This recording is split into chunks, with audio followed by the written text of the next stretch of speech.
क्षेम स्थैर्य धैर्य वीर्य विजय अभय आयुः आरोग्य ऐश्वर्य अभिवृद्ध्यर्थ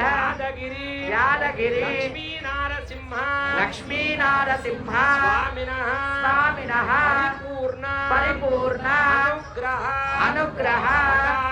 कटाक्ष सिद्ध्यर्थ